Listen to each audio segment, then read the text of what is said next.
Ciao, buongiorno. Oggi stavo pensando in una sessione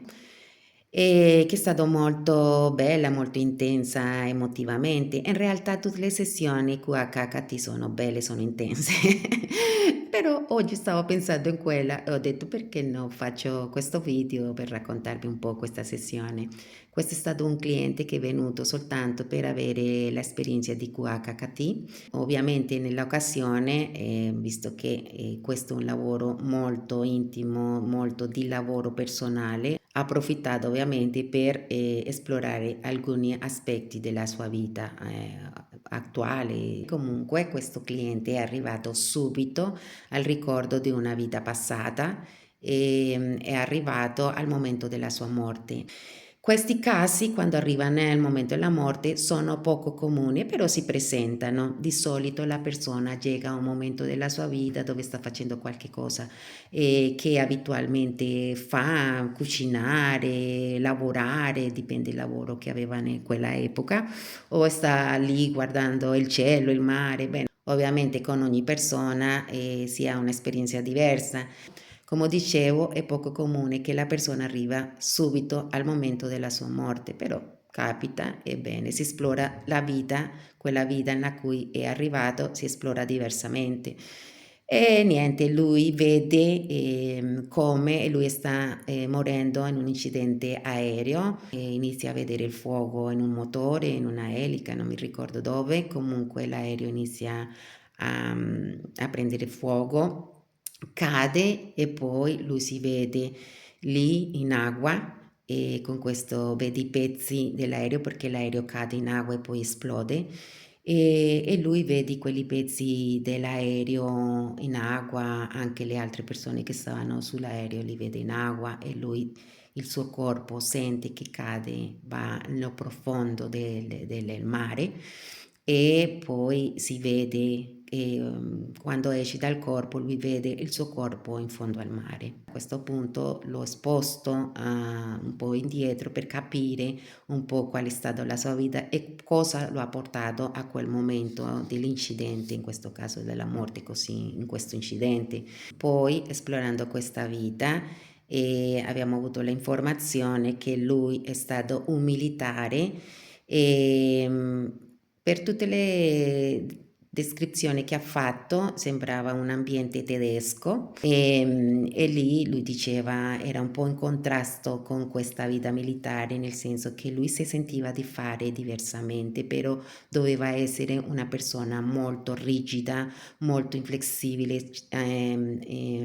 di fronte a molte cose. Infatti lui diceva non mi piaceva questo di me, però devo farlo perché funziona. Ebbene poi si è reso conto che anche in questa posizione di comando lui è stato responsabile di molte morti e ha fatto uccidere molte persone e viveva, diciamo, con questo carico perché non era quello che lui realmente nel fondo si sentiva di fare, tanto così che lui alla fine decise di seguire il suo cuore e scappa di questa vita militare e sembra che quell'incidente che ha avuto visto che poi che è scappato comunque forse hanno cercato di ucciderlo, non ricordo bene il fatto, anche perché molte volte non è molto chiaro certe cose, però lui si sentiva quello, che comunque qualcuno a tradimento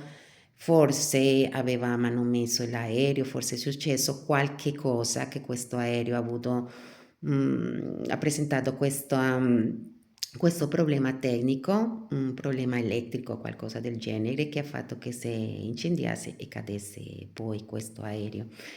E poi lui in questa vita, anche esplorandola, ha capito che se n'era andato, era riuscito a farsi una nuova vita in una isola dove non c'era nessun accenno di guerra, era una vita molto tranquilla, si è sposato, ha avuto, mi sembra, un figlio e viveva una vita molto serena, molto felice, molto al sole. Molte volte neanche si sentiva bene perché prima si sentiva che non era del posto, ma anche perché a volte non sentiva di meritare tutta quella felicità dopo tutto il danno che aveva fatto a altre persone quando stava in guerra. Poi che, come dicevo, l'aereo è caduto, lui si è visto uscire dal corpo, ha visto il suo corpo nel fondo del mare e poi si è sentito che una trazione, sì, lo stava tirando in su. Anche ha visto le altre anime che hanno lasciato il corpo, quelle che stavano lì con lui nell'aereo, le ha visto anche essere attratte da questa forza che stava su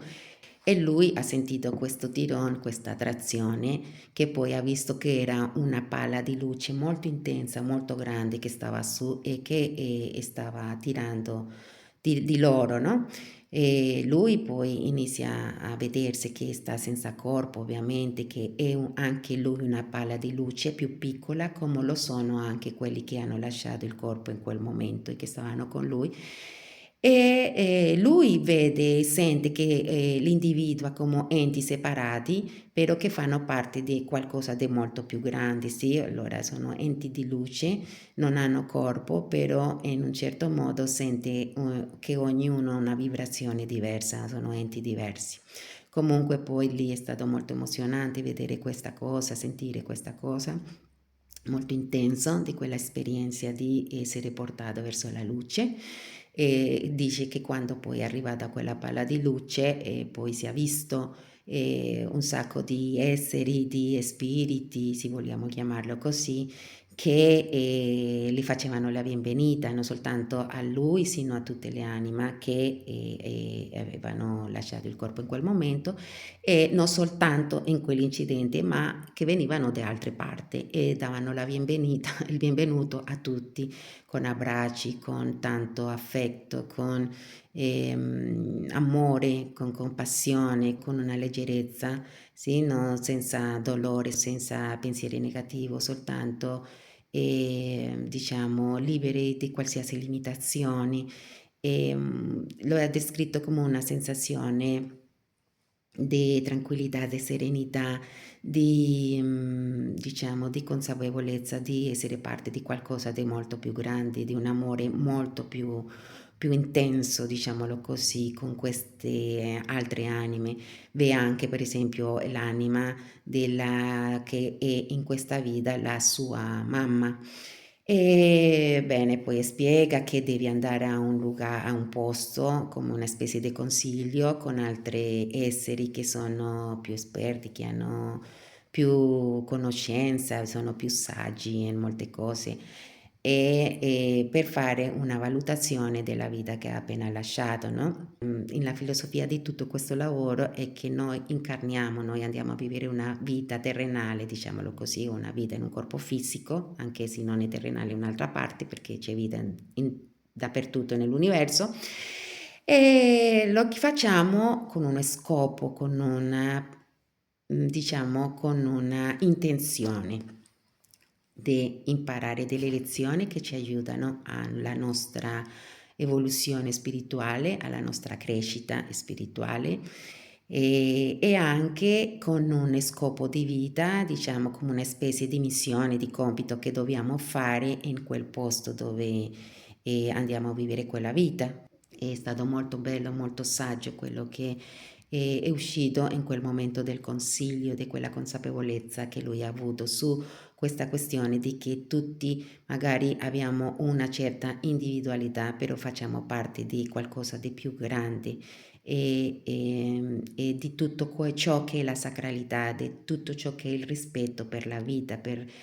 quelle altre persone, per quegli altri esseri che stanno intorno a noi e come noi li influenziamo, come noi impattiamo anche con il nostro comportamento, con il nostro pensiero, con il nostro agire, quelle altre vite. E poi lui doveva andare a un posto che chiamano il posto del riposo perché è un posto dove le anime, diciamo così, ricaricano energia per poi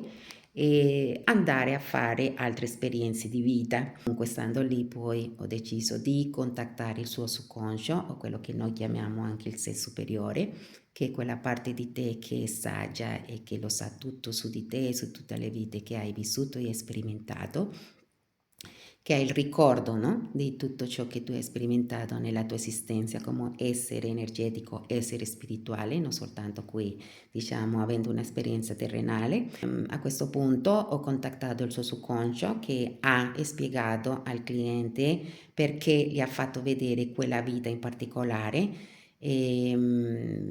cosa, diciamo, come si relaziona quella vita con la sua vita attuale e che elementi, che lezioni di quella vita gli possono servire per affrontare la sua vita presente in un modo migliore. Quello è lo scopo di questo lavoro, perché questa vita presente è la più importante di tutte. Poi ha dato guarigione, perché questa è una tecnica molto bella e